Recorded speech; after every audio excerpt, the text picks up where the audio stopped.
Nah, selama ini kita terkonotasi di masyarakat umum bahwa Pemda itu ya eksekutif dong. Visi saya menjadikan Kota Malang adalah kota kolaborasi. Artinya ada kemungkinan nanti juga ke partai lah.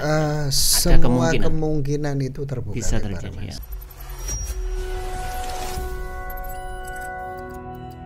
Assalamualaikum warahmatullahi wabarakatuh. Waalaikumsalam warahmatullahi wabarakatuh. Kembali bersama saya Abdul Munthalib di program Speak Up di channel ABM Insight. Untuk kesekian kalinya saya akan mengupas terkait dengan sosok bakal calon wali kota, karena ini adalah tahun politik, sehingga bagi saya ini adalah cukup menarik. Dan lebih menarik lagi, saya menghadirkan salah satu bakal calon dari jalur independen, dan ini satu-satunya yang selama ini muncul di permukaan, bakal calon wali kota dari jalur independen. Dan menarik lagi adalah bakal calon wali kota dari jalur independen ini pasangan senior dan junior, kira-kira begitu. Dan ini cukup satu fenomena barangkali menarik untuk kita kupas. Saya sapa dulu Sam Heri Cahyono. Ya, Waalaikumsalam Mas. Waalaikumsalam. Sehat Sam Hasi? Alhamdulillah sehat. Dan ini pasangannya dulu juga pernah saya undang podcast juga. Yang waktu itu masih teka-teki. Teka-teki apakah benar-benar serius nyalon wali kota atau wakil wali kota, dan ternyata serius.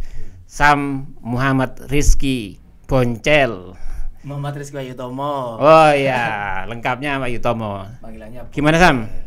Sehat Sam? Alhamdulillah Tayas Komes. Alhamdulillah. Pripun? Alhamdulillah. Sam, ternyata benar-benar terjun ke politik. Alhamdulillah. Ketika podcast dulu kan iki sih iya pora guyonan apa serius? Nah, ternyata serius setelah resmi mendaftarkan di KPU. Ya, pertanyaan pertama mungkin untuk Sam Hasi. Sam Hasi ini kok kenapa lebih memilih jalur independen pada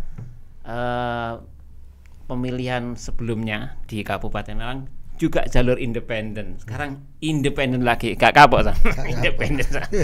Kenapa Sam? Kok jalur independen? Kenapa enggak ke partai gitu Sam? Mas, itu fasilitas yang disediakan oleh negara ya. Okay. Ada dua jalur melalui partai, ada jalur independen. Kita boleh memilih salah satu ya. Nah, saya sebetulnya menyediakan diri untuk dua jalur itu ya. Sampai hari ini terus berkomunikasi dengan partai-partai, walaupun ya kita memenuhi persyaratan independen. Jadi artinya gini, kita double cover, mana yang nanti dirasa lebih baik. Jadi wong misalnya di partai itu kan bisa sesuatu yang tidak terduga bisa terjadi di detik-detik akhir. Nah, kita tidak ada backup. Nah, sekarang kita tetapkan dulu jalur independen sambil tetap berkomunikasi dengan partai seperti itu. Artinya ada kemungkinan nanti juga ke partai lah. Semua kemungkinan itu terbuka bisa lebar, terjadi, Mas. Ya. Terbuka lebar. Ya. Kalau mendadak begitu bisa tuh. Misalnya sudah mengambil jalur independen, kemudian kan pindah ke partai, misalnya jalur partai, kan itu butuh rekomendasi, proses itu nutut Sam, sudah dipertimbangkan itu. Gini, jadi sampai hari ini pun calon-calon dari partai kan tidak ada yang muncul secara pasti. Belum belum muncul secara pasti. Betul. Saya yakin mereka juga akan di batas waktu yang agak akhir, karena dinamikanya akan terus bergerak seperti itu. Oke. Ya.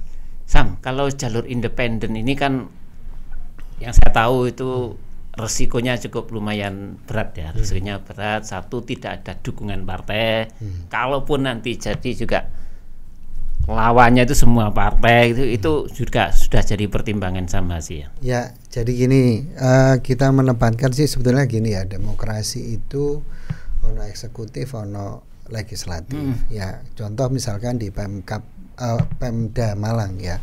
Namanya Pemda itu kan dua unsur, Mas. Nah, selama ini kita terkonotasi di masyarakat umum bahwa Pemda itu ya eksekutif dong. Tapi ternyata dua, ada legislatif, ada eksekutif ya. Nah, berkaca dari jalur independen yang sudah ada selama ini, kalau nggak salah ada 4 yang sudah pernah menang ya, ono Aceh, Rote, Batubara, kemudian ada Garut ya yang terakhir. Jadi mereka juga tidak berkesulitan berkomunikasi dengan parlemen gitu. Nah, tergantung bagaimana komunikasi intinya itu ya. Parlemen. Karena mereka adalah mitra, jadi bukan musuh. Seperti itu. Tapi effort untuk meraih suara di jalur independen ibaratnya kan mau kerja itu sendirian sebenarnya. Itu ya, merasakan jadi, itu. Aku kan wis pengalaman Mas. Pengalaman kemarin ya. Ya pengalaman. Artinya kan enggak ada mesin politik yang bantu itu. Ya, jadi kita membuat segala sesuatu namanya independen. Kita berdikari ya. Kita membuat jaringan mesin politik sendiri gitu. Ya memang kalau dibandingkan dengan partai yang lebih established lebih lama ya, memang kita kalah langkah. Tetapi pada posisinya bahwa kita bisa menang kualitas. Jadi bukan yang pertama tapi terbaik gitu. Intinya seperti itu. Ya. Dari sisi ini Sam, dari sisi pendidikan politik khususnya di Kota Malang Sam, dengan jalur independen itu mungkin ada harapan karena secara pendidikan mungkin lebih bagus lah ya warga Kota Malang. Apakah itu juga menjadi alasan masih bersikukuh di jalur independen Sam? Ya, jadi gini, Malang itu kalau dibanding dengan daerah-daerah sekitar, dia cukup terdidik, Mas. Jadi dengan dibuktikan lulusan SMA itu terbanyak ya, menduduki peringkat pertama. Artinya kalau sebuah daerah yang lulusannya SMA-nya itu terbanyak, nah ini manusia terdidiknya berarti banyak. Artinya pola pikir dan sebagainya sudah ada di sana. Nah, kesempatan kita untuk independen itu berlangsung kuat. Yang kedua, munculnya Gen Z dan milenial. Nah, mereka ini sudah bukan pemilih konvensional, Mas. Mereka adalah pemilih digital. Nah, sekarang kita kan ke zaman migrasi dari konvensional ke digital, seperti itu. Nah, pemilihnya juga seperti itu. Ya. Ada banyak yang bertanya. Ini kan balionya sama sih banyak sekali itu. Ada yang bertanya, kenapa sih kok simbolnya Vespa itu? Mungkin saya dijawab. Apa Sam? Apa karena hobi ini? Apa karena? Nah, jadi ini dari hasil survei. Jadi masyarakat. Jadi kami menarasikan dari hasil survei masyarakat Kota Malang itu pengen pimpinan itu boys. Jadi boys itu berbeda ya. Maka Vespa simbolisasi dari itu sama topi. Oh iya, topi ya. Laken itu yang ya. Kedua, jenuh dengan figur yang sudah ada. Nah, kami mendapatkan data itu sehingga kita tulis bahwa harus ada sesuatu yang baru. Ono sing anyar daripada figur-figur yang sudah beredar. Itu karena itu tagline-nya kan ono sing anyar. Utawa ono singo anyar. Isa legai. Oke. Sam, tadi disebut bahwa ini era digital, anak-anak muda sudah milenial ini sudah melek digital. Apakah itu menjadi alasan kenapa milih pasangan bakal calon wakil wali kotanya itu dari anak muda? Sam Boncel. Apa alasannya, Sam? Ya, jadi gini. Ini bonus demografi ya, Mas. Bonus demografi itu di Indonesia sudah 50% itu angkatan produktif dan diisi gen milenial sama Gen Z ya. Nah, Kota Malang juga begitu. Lumayan besar, Mas. Dibanding dengan jumlah penduduknya itu 52% itu anak Gen Z sama milenial. Itu besar ya? Besar. Tapi kalau berbanding DPT jauh lebih besar lagi. Dia 60 sekian persen. Anak muda ya? Milenial sama Gen Z gitu. Artinya ya kalau saya seyogyanya keterwakilan mereka harusnya di politik selaras dengan jumlahnya. Di DPRD harusnya 60%-nya diisi oleh Gen Z dan milenial. Nah, wali kotanya juga begitu. Tidak hanya sekedar itu, Mas. Sebentar lagi. Jadi gini, hemat saya, wali kota itu selain bisa menyelesaikan masalah yang ada, dia adalah menyiapkan masa depan kotanya. Nah, masa depan itu gini, sebentar lagi 5 tahun lagi ada Gen Alpha muncul yang menjadi pemilih juga, dan ini dia punya perilaku yang berbeda lagi dengan Gen Z. Nah, ini mau dikemanakan dan tidak bisa diprogramkan dalam sebenarnya 5 tahun enggak, dia harus dikasih fasilitasi mulai dari sekarang, mulai difikirkan. Ini nanti arahin nanti apa yang bisa disupport oleh Pemkot. Nah, pimpinan harus seperti itu. Jadi satu menyelesaikan masalah yang ada. Iki sing tak ibaratkan berkali-kali nambal kapal bocor. Nambal kapal Maksudnya bocor. Gimana itu? Jadi masalah-masalah yang ada, misalnya koyo secara ini secara makronya ono macet, ono banjir, ono parkir, ya ada banyak masalah di situ yang nanti harus diselesaikan. Nah ini, tapi yang terlupa itu biasanya begitu kapalnya wis ditambal, ini nggak pernah berangkat, nggak pernah diberangkatkan, dilayarkan gitu. Nah ini masalahnya. Nah Malang mau dibawa kemana? Itu yang biasanya tidak ditanya. Rata-rata hanya ngerti awakmu masalah Malang, caranya ya apa nyelesaikan. Padahal di depan itu menunggu anak-anak generasi selanjutnya yang harus disiapkan, difasilitasi oleh kota. Masa depan mereka, kota bisa membantu seperti apa? Gitu Mas. Nah ini gitu.